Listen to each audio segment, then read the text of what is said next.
That's how much, the holiness that God requires from each and every one of us. We are not called to look at others and imitate others. Rather, look at God and imitate Him. That is why it says, wear the white garments. Many people will be said, in the many times it will be said in Revelation, wear the white garments. Okay, and even in Ezekiel chapter 8, verse 1. I looked, and there was a form with the appearance of a human being. Yeah. Downwards from what seemed to be the waist, there was fire. Upwards from the waist, there was a brilliance like the glitter of amber. Okay. Something like a hand was stretched out, and it took me a lock of my hair. Mhm. And yeah, So it is actually, if you look at it, it's one day prior to 666. It's one day. If you look at the first verse, sixth year in the sixth month on the fifth day of the month. It's one day prior to 666. Okay. But the main focus here is, what is God calling us to be? The kind of holiness that each and every one of us are invited to have. That is the focus here. And when they don't have that, that is when they are into this idolatry and things like that. And that's when they are in this, they have this on their foreheads. I mean, they don't have this on their foreheads, but yeah. In Revelation chapter 7, verse 9, you will see palm branches. Palm branches that is being used. Revelation chapter 7, verse 9. And it's in the New Testament, only two times you will see palm branches that is being used. One that is here in Revelation chapter 7, I mean, chapter 7, verse 9, as it says, and this I looked, and behold, a great multitude which no man could number, from every nation, from all tribes and peoples and tongues, standing before the throne and before the Lamb, clothed in white robes with palm branches in their hands, and crying out with a loud voice, salvation belongs to our God who sits upon the throne and to the Lamb. In the same way, people will glorify Jesus in John chapter 12. You will see that, how Jesus is glorified when in his triumphal entry. So it is also another proof that it is John, the gospel writer, who wrote this. It is not John the Elder. There is another thought process that it's John the Elder who wrote this. It's another internal proof of John, who actually wrote both the books of John, as well as there are other proofs, like, which I'm not really. Yeah, one other proof is that, living water is an expression which will only be found in John. It'll be another found here. proof. Yeah. Another proof is that John chapter 6 verse 66 says, "After this, many of his followers followed him no more, and many of his followers followed him no more." So that is John chapter 6 verse 66. Yeah. How is that a proof? How is that related to Revelation? Because the work of the Antichrist is to draw people away from God and to take the faithful away from the holy people and convert them into unfaithful, evil people. So Which verse is it? John chapter 6 verse No, 66. in Revelation. Which one is it? Ah, yeah, yeah. You're right. I think now I get it. Yeah. Yeah, yeah, yeah, yeah. Yeah. You get me Okay. now? Yes. So, yeah. So the palm branches, yeah. So here it's, in there's another proof of it is, in Mark, in Luke, and in, as well as in Matthew 24. Everywhere it'll be talked about judgment of God that is going to come. But in John, there will not be any judgments that is being pronounced there, because John wanted to write it in much more detail in Revelation. He's writing all about that judgment that he's supposed to write in Revelation that has been described here. So we'll be going into more detail, in some time. So if you go to Revelation chapter, 7 verse 12. hmm, Amen. Blessing and glory, wisdom and thanksgiving, honor and power and might to our Lord God forever and ever. Amen. Amen. It's a very, beautiful, verse that you see there. 7 acclamations signify that God deserves the totality of praise from his creation. It's a beautiful, beautiful praise, actually, that you see there. Amen. Blessing and glory, wisdom and thanksgiving, honor and power. and might be to our God forever and ever. The elders actually are asking, what is this? Who are these people who have been clothed in white? Where have they come from? So they, sir, they are the people who, gone through the great tribulation, great sufferings, there's great, problems. They have washed their robes and made themselves white in the blood of the Lamb.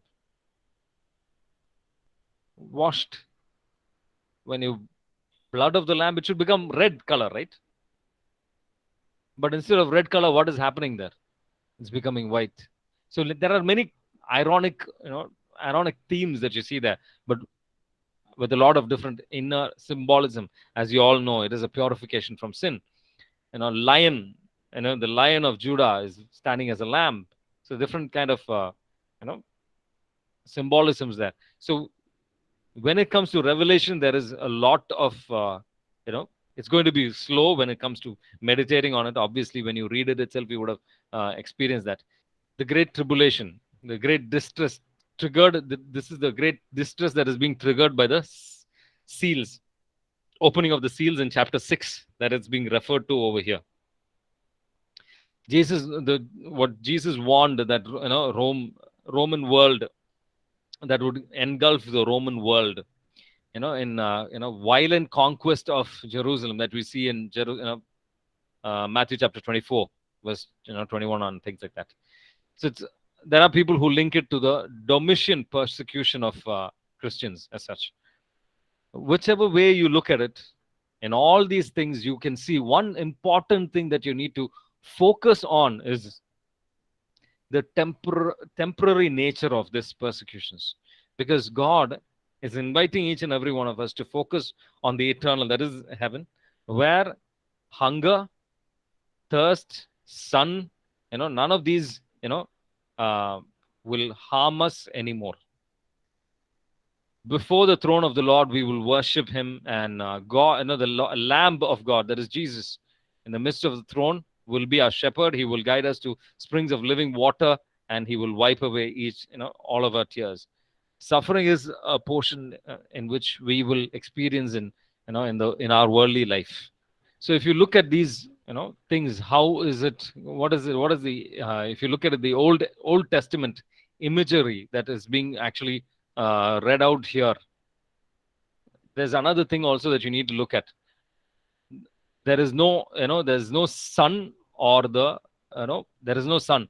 The sun is not going to strike. So where is the light coming for the temple that they're in right now?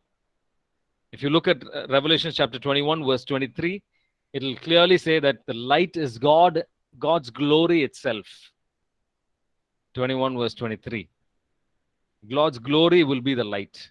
The city has no need of sun or the moon to shine upon it, for the glory of the Lord is its light, and the lamp is the Lamb of God, that is Jesus. Whichever way, the sun, there's no more getting wearied and things like that. Okay. So there's a interesting, transformation, the change into the next chapter. When the Lamb opened the seventh seal, okay, there is silence in heaven for about half an hour. What is this silence? What does it imply? It's a liturgical silence, actually, that is falling there. When the priests offer the incense, the multitudes pray out in the outer courts. That is for half an hour. That is what is happening here. 1 chapter 8. 1 chapter 8 to 10. When Zechariah is going to serve as a priest before God, when his division is on duty, according to the custom of priesthood, to burn incense. Now it happened that it was the turn of his section to serve, and he was exercising his priestly office before God, when it fell to him by lot, as the priestly custom was, to enter the Lord's sanctuary and burn incense there. And at the hour of incense, all the people were outside praying. Okay, so it's an hour or half an hour, thing, kind of thing, which is happening. Same thing that is happening here. Then I saw the 7 angels who stood before God, and the 7 trumpets were given to them.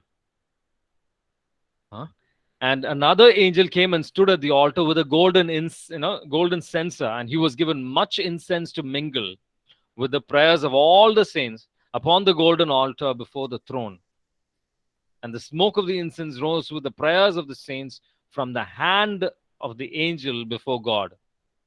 Like the priests on earth, the angels in heaven are liturgical ministers, as well as, covenant mediators between God and the people.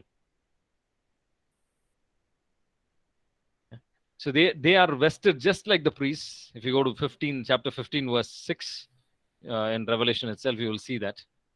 They are dressed just like the priests, and out of the temple came 7 angels with the 7 plagues, robed in pure bright linen and with golden sashes across their chests. Okay, they'll be dressed just like the priests, and okay. And they offer as incense the petitions of the faithful, of the saints.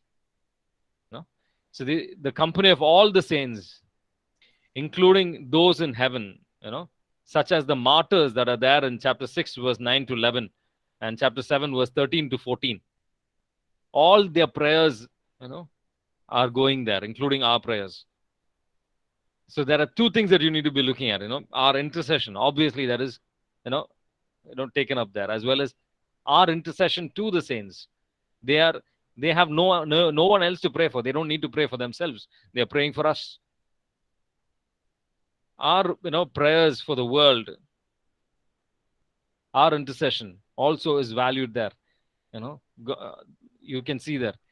Before any of the 7 angels and 7 trumpets are blown, our prayers are heard. It's a base, because it's on basis of this, all the action is going to take place. So let's not pause our intercession in any manner. Let us continue that. God values each and every one of our prayers. It makes a lot of change. It'll bring a lot of change into a lot of people's lives. Jewish tradition also talks about an angelic silence that comes before, the judgments of God are to fall. If you go to Habakkuk chapter 2, verse 20, you will see that. But the Lord is in his holy temple. Let all the earth keep silence before him. As well as, in Zephaniah chapter 1, verse 7, you will see that. Be silent before the Lord God, for the day of the Lord is at hand. The Lord has prepared a sacrifice and consecrated his guests. And after that, you will see verse 8 onwards. On the day of the Lord's sacrifice, I will punish the officials, the king's son, and all who array themselves in foreign attire. On that day, I will punish everyone who leaps over the threshold and those who fill their master's house with violence and fraud. Okay. So here, you will see this, all these prayers, these things and all that. Only then the judgments come in. Chapter 8, verse 5, you will notice how the act of divine judgment, on earth is starting off. The angel took the censer, filled it with fire from the altar, threw it on the earth, and there were peals of thunder, a loud noise, flashes of lightning, and an earthquake. It recalls how, Ezekiel chapter 10, verse 2. Ezekiel chapter 10, verse 2. It will say that he said to a man clothed in linen, go in among the whirling wheels under the cherubim, fill your hands with burning coals from between the cherubim, scatter them over the city. And he went in before my eyes. Here next, verse 6 onwards till verse 13, you will see how the 7 trumpets blast the, actually chapter 8 to 11, the 7 trumpets blast the earth with 7-fold judgment. The second of the 3 cycles of chastisements in Revelation. The trumpets, bring about great havoc, more severe than the 7 seals that you see in Revelation 6 to 8. But less severe than what is there in 7 bowls. Like how the first wave was lesser than second wave for that matter. So if you the first 4 trumpets, which devastate a third of the land, a third of the land, sea, fresh water, and sky, are modeled on the Exodus plagues that ravage Egypt. If you recall the fiery hail. That is, chapter 8, verse 7. The first is hail and fire mixed with blood that fell upon the earth, as well as the darkened sky in chapter 8, verse 12. The third of the sun was struck, and a third of the moon, a third of the stars, so that a third of the light was darkened, and a third of the day was kept from shining. Likewise, a third of the night. So the second one is sea made blood. The third is the darkened sky, and the locusts and things like that. The darkened sky is yet to happen, I believe. So, chapter 8, verse 11, if you look at, it's a very important, interesting verse where the name of the star, in verse 10 is revealed there. The third angel blew his trumpet, and a third star, a great star fell from heaven, blazing like a torch. It fell on the third of the rivers and on the fountains of the water. The name of the star is wormwood. A third of the waters became wormwood, and many men died of the water because it was made bitter. The name of a bitter plant that symbolizes sorrow and distaste of human affliction. Okay. If you go to Jeremiah chapter 9, verse 5, you will see that. 15. So, main thing here you need to look at is this. Focus on is this. It's made undrinkable. The water is made undrinkable. This recalls, the plague that, will come, in the story, in the reversal that is there in the story in Exodus, where God made bitter water to sweet. For those who are with God, you will notice God makes what is bitter into sweet. Those who are away from God, what is sweet will be made bitter. So that is the difference. But bitter experiences are part of human life. Let's, tune our mind to expect that. Let's not be, thinking life is always going to be rosy. Whether you're with God or without not, there's going to be, problems. As Jesus says in Matthew chapter 7, the wind blew, the floods came, but the house that is built on the rock will stand. The house that is built on the sand will fall, not may fall. So as it says in Revelation chapter 8, verse 13, it says, woe, woe to those who dwell in the earth at the blast of the other trumpets which the three angels are about to blow. What is it really focusing on? Woe. What does it woe mean? It's better, it's like death, it's that sound of death that's coming there. A prophetic warning that judgment is about to rain upon the sinners. You can see it in Isaiah chapter 5, verse 8 onwards. Can someone read that? Well, woe to those who add house to house and join field to field until there is nowhere left, and they are the sole inhabitants of the country. Yahweh Sabaoth has sown this in my hearing. Many houses will be brought to ruin, great and fine ones left untenanted. For 10 acres of vineyard will yield only one barrel, and 10 bushel of seed will yield only one bushel. Woe to those who get up early to go after strong drink, and stay up late at night inflamed with wine. Nothing but harp and lyre, tambourine and pipe, and wine for their drinking bouts. Never a thought for the works of Yahweh, never a glance for what his hands have done. That is why my people are in exile, for want of perception, her dignitaries starving, her populace parched with thirst. That is why Sheol opens wide its throat, and gapes with her measureless jaw, and down go the noblemen and the populace, and the loud revelers merry to the last. You're able to understand. So when it comes to prophetic warning of judgment, again here in Isaiah also you see that there. So if you go to Revelation chapter 9, verse 1 onwards, you will see how the fifth angel blows his trumpet, and I saw an angel fall from heaven to earth, and he's given the key to the shaft of the bottomless pit. He opens the shaft of the bottom, and from the shaft rose smoke, like the smoke of a great furnace, and the sun, the air were darkened, and the smoke from the with the smoke from the shaft. Then from the smoke came locusts on the earth, and they were given power, like the power of scorpions over the earth. And they were told not to harm the grass of the earth, or any green growth, or any tree, but only the mankind, those who do not have the seal of God upon their foreheads. They were allowed to torture them for 5 months, but not to kill them. Their torture were like the torture of a scorpion. Their torture was like a torture of the scorpion. Okay.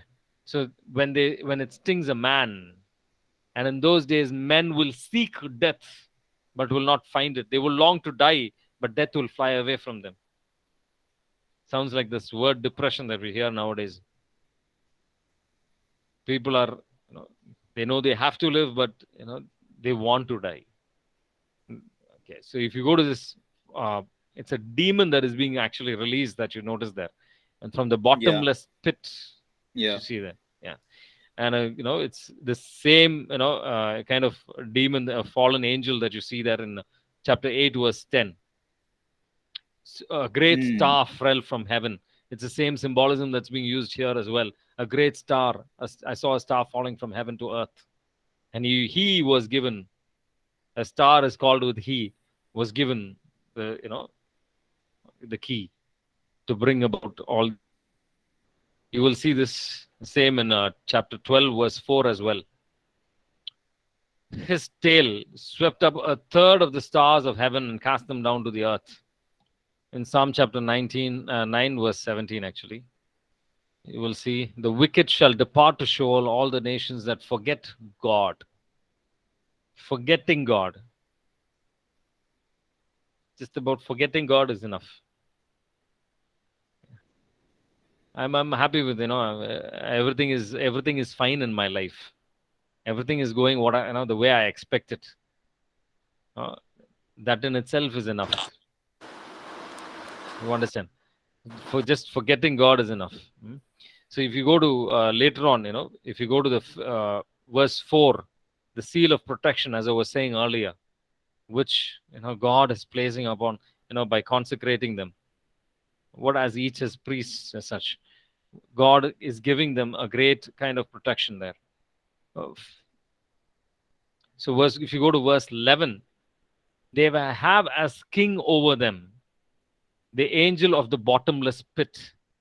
His name in Hebrew is Abaddon, and in Greek he is called Apollyon.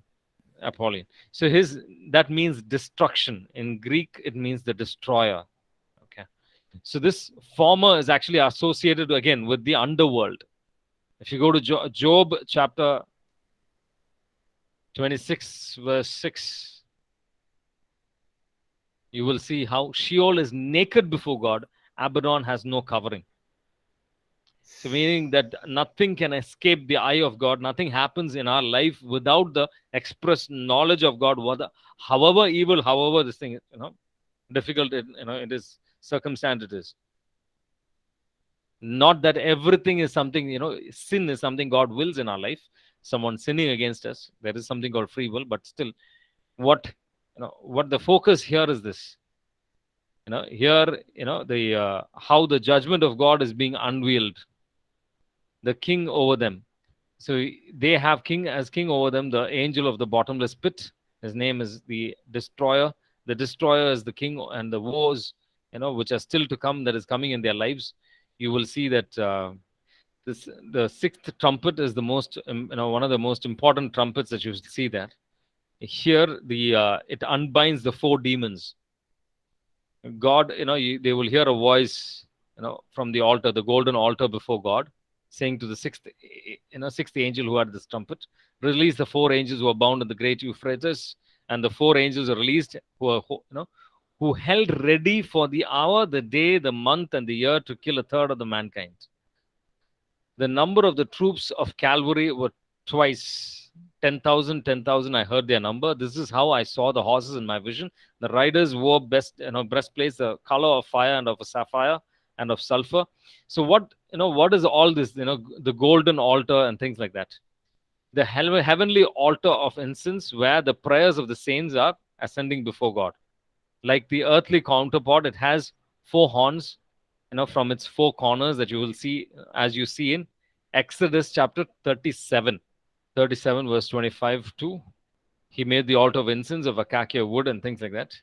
It was a square, 2 cubits in height, and its horn were of one piece with it. The altar and everything that you have see in the heavenly realm is also similar to what we have over here. But sorry, it was not verse 13 that you need to focus on. It is verse 20. We may ask, why is God, who is so merciful, who is so loving, bringing about so much of destruction, so much of judgment, so much of thing and all that? It is all based on one aspect of spirituality that sometimes we neglect, we forget, or we don't really understand in its depth. Sometimes we think that God is mercy. Yes, God is mercy, but not without neglecting justice. God is mercy, God is love, God is justice as well. God has, justice requires, judgment, punishment, yes.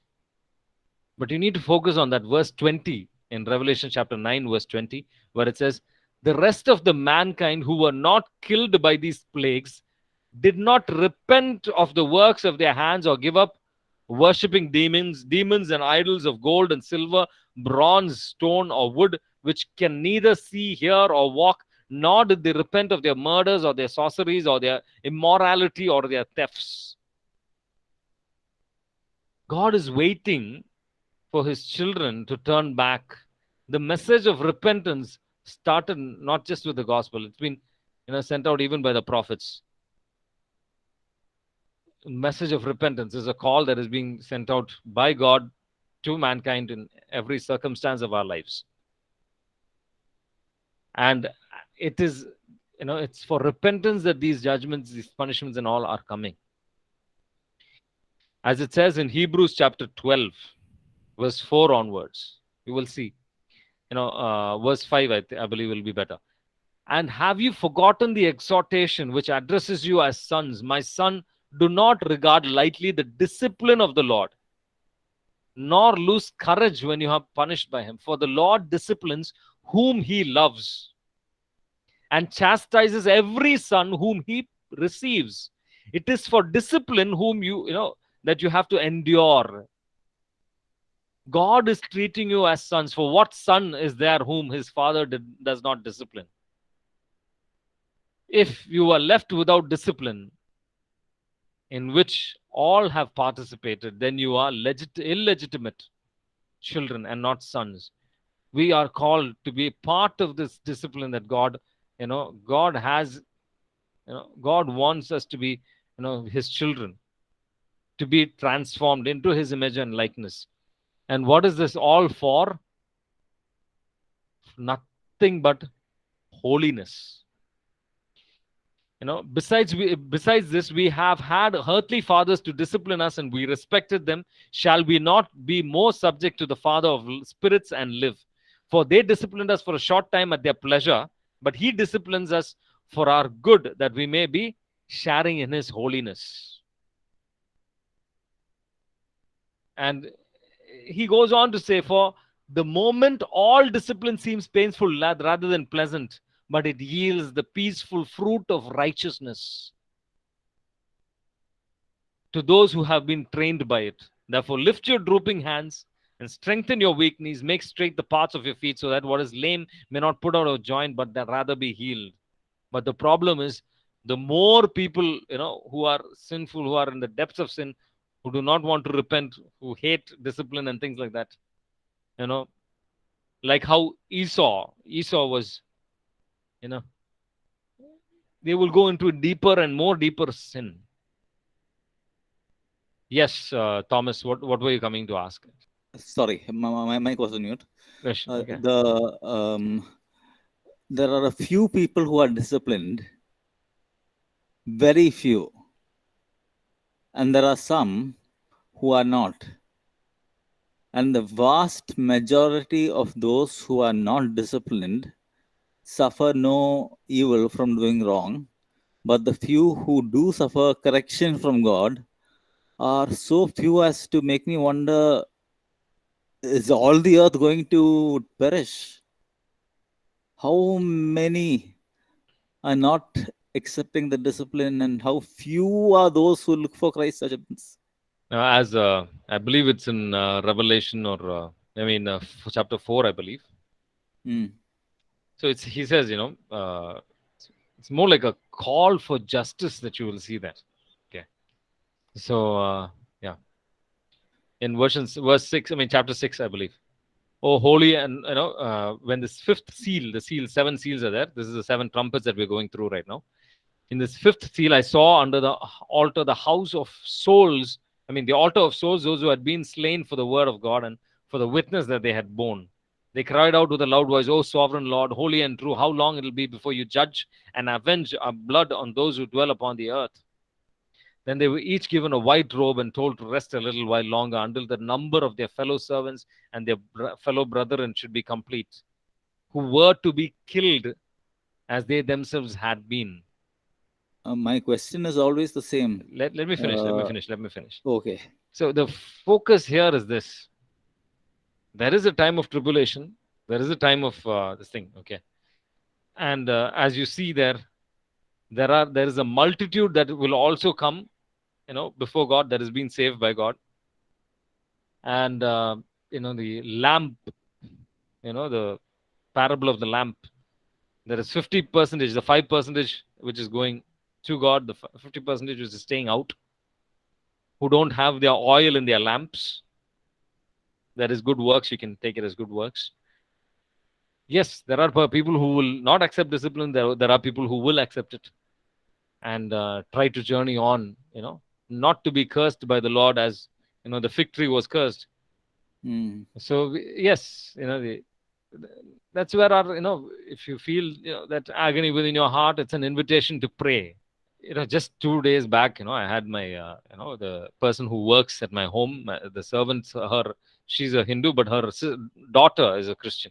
So she came home and we were, you know God asked me to talk to her, and I asked her, if I could pray for her and things like that. She did not initiate any of it.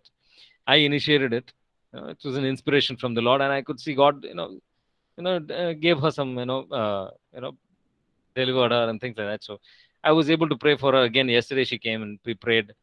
There's this invitation. God gives us an invitation every day to reach out to people. So as we are inspired by the Holy Spirit, the more we work, as how the apostles, in the Acts of the Apostles, you will see how Philip is carried away by the Holy Spirit and he evangelizes the eunuch. And apocryphal accounts will tell you that the eunuch actually went in, and the Ethiopian church right now is, I don't know if they're in union with the Catholic Church right now, but yeah, we have a church there. So it's, what you sow there, you never know what kind of, how it's going to reap. But the most important thing is, we should not rest in, what in the, the good things that you have done earlier, but rather focus on what more good, how you can be led by the Holy Spirit. The more you do that, the more you are, you know the rest of the mankind, as it says in Revelation chapter 9, who are not killed, you and I might be inviting them come closer to the Lord. So the more focus should be on, I think, in a positive manner, what can we do as the salt of the earth, the light of the world? What can you and I can do in bringing people closer to God? Don't always look at it as, you're doing something little. You never know, because it's a multi-linked marketing chain that you're, advertising that you're doing. It'll reach out to many more people. How it reaches out, when, don't look at the time frame and things like that, but work towards it, with the talents, whichever way in which this grace, that whichever way in which God wants you to reach out to them. The last thing is the work of your hands, or they did not give up worshiping idols and, the demons and idols of gold and worship. The thing is, the important thing that you need to understand is this: whatever man it is, whatever humans it is, We will worship. We were created for worship. Though we were created on the sixth day, of creation, we were created for the seventh day. If you look at Genesis, the humans were created on the sixth day. Animals were created for on the sixth day as well. But if you and I don't worship, we become like animals. That's what it indicates. But when we worship, we come into a deeper union with God. We become the seventh day people. That is what God invites us, each and every one of us, to be. To look to God, to focus on God. When we don't, when our worship reduces, we become like animals as such. We look downwards. Our focus becomes earthly things, earthly, towards people, and as you see that worshipping demons, idols, the earthly things, gold, vessels, and things like that, earthly attachments and things like that. So let's focus on how we can become more godly every day. Let's not become, he who endures to the end will be saved. Is a statement that Jesus makes in the Gospels every day. I mean, everywhere you will notice that. He who endures to the end will be saved. It's not a sprint race that we're doing, it's a marathon. So it's going to be tiring, but in our union with the Lord, he renews us. He is renewing us every day with his graces, so let's not tire up. In the end of the day, don't forget to do your examination of conscience and coming close, in being strengthened by the Lord, by his word and things like that. So the next day also you will be able to follow his promptings, his inspirations, whichever way his inspirations come to you.